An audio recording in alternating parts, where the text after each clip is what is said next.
कुमाऊं में किसानों का धरना जारी, लंबित भुगतान और मिशन योजना पर ठोस कार्यवाही की मांग। कुमाऊं में पर्वतीय कृषक, बागवान और उद्यमी संगठन की बागवान न्याय यात्रा पर 27 अक्टूबर को हुए लाठीचार्ज के विरोध में किसानों का आंदोलन आज दूसरे दिन भी एकता विहार में जारी है। किसानों ने स्पष्ट किया है कि जब तक राज्य सरकार उनके लंबित भुगतान, मिशन एप्पल और मिशन कीवी से जुड़ी समस्याओं और भ्रष्टाचार की जाँच पर ठोस कदम नहीं उठाती, धरना तब तक जारी रहेगा। किसानों का आरोप है कि राज्य सरकार ने इन मिशन योजनाओं का बड़े पैमाने पर प्रचार किया, लेकिन उसका वास्तविक क्रियान्वयन बेहद धीमा रहा। जानकारी के अनुसार राज्य में बागवानी योजनाओं के तहत लगभग 35 करोड़ रुपए की सब्सिडी पिछले 3 वर्षों से लंबित है, जिससे 800 से अधिक किसान प्रभावित है। किसान इस लंबित राशि और योजनाओं में खामियों के समाधान की तत्काल मांग कर रहे हैं और उनका आंदोलन शांतिपूर्ण रूप से जारी है।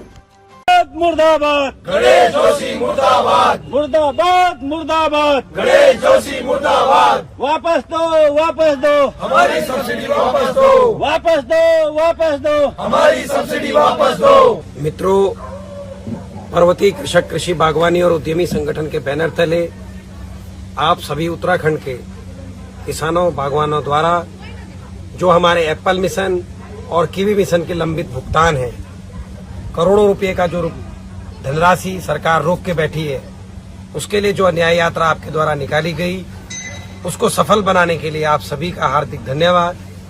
न्याय यात्रा शांतिपूर्वक ढंग से चल रही थी, जिसे पुलिस द्वारा जबरन धरना स्थल एकता विहार में ले आया गया,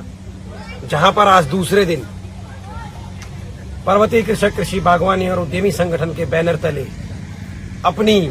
मांगों पर अडिग रहते हुए हमारे प्रदेश के कोने कोने से आए हुए तमाम एप्पल मिशन और कीवी मिशन के जो किसान हैं, उनके प्रतिनिधि आज दूसरे दिन धरना दे रहे हैं। और आगे के लिए भी हम लोग सरकार को और विशेष तौर पर घोर निद्रा में सोए हुए इस प्रदेश के माननीय मंत्री गणेश जोशी जी को ये चेताना चाहते हैं कि इस न्याय यात्रा को आप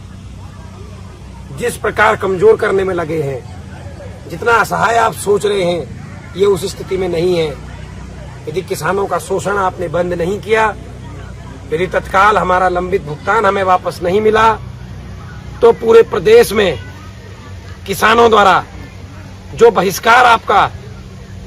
आजीवन किया जाएगा, वो बहिष्कार शायद इस 25 सालों में पूरे प्रदेश में किसी मंत्री का नहीं हुआ होगा। माननीय मंत्री जी, यदि आपको लगता है, हम तो ये सोच रहे थे कि आपको अपने बगीचों के सेब देकर, आपको अपने बगीचों के किसानों के बगीचे दिखाकर हम लोग अपने लंबित भुगतान वापस ले लेंगे, लेकिन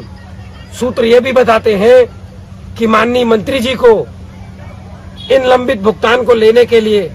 कुछ न कुछ देना पड़ता है, और वो दिया जाना कुछ लिफाफे के अंदर दिया जाता है। यदि आपको लगता है कि आपको ऐसा भी कुछ चाहिए है, तो आप हमारा लंबित भुगतान हमें लौटा दो। हम लोग फिर आपके लिए भी कटोरा पकड़कर कुछ न कुछ इकट्ठा करेंगे, और जो आप लेते हो,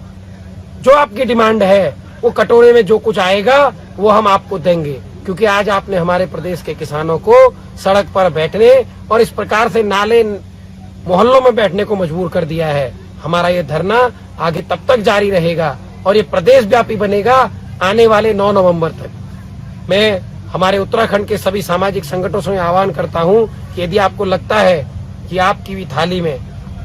रात का अन्न आता है, आप कुछ भोजन किसानों की मेहनत का लेते हो, तो आप भी हमारी इस न्याय यात्रा से जुड़े और ऐसी चिर निद्रा में सोए हुए मंत्री को जगाने का और ऐसी सरकार को जगाने का काम करें। घाम तापो, घाम तापो, तुम सब घाम तापो, घाम तापो, घाम तापो, उद्योग मंत्री घाम तापो, घाम तापो, घाम तापो, उद्योग मंत्री घाम तापो। वापस दो हमारी सब्सिडी वापस